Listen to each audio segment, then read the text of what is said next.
Hayo gozaimasu mga tomodachi.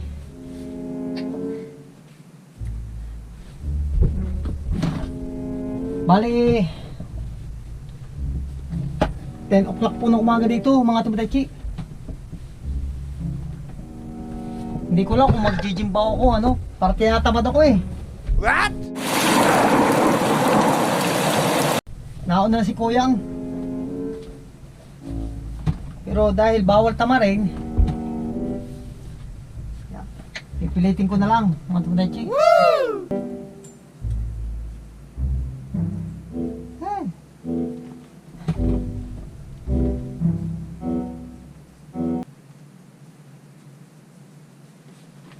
Totoo lang, para ako tinatamad mag-gym ngayon mga tomodachi.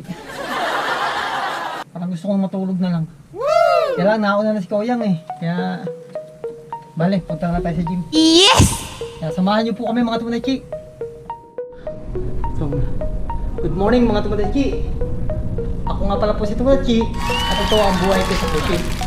Samahan niyo po kami sa aming paglalakbay dito sa Japan. Ipapakita ko po sa inyo ang ganda ng Japan. At sa pagkakataon po ito ay kami po ay mag-gym muna ni Kuyang.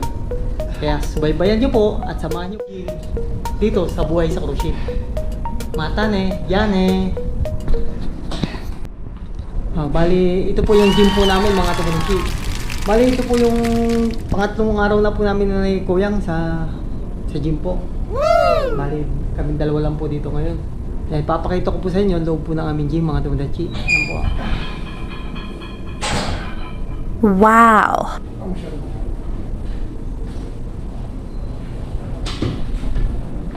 Nakakagulat mga tomodachi kasi alam niyo bakit? Si Kuyang medyo lumalakas na po sa pagbubuhat mga tomodachi. Simula po kami nag-umpisa po magbuhat, kitang-kita na po yung That's what she said! kitang-kita na po yung pagbabago.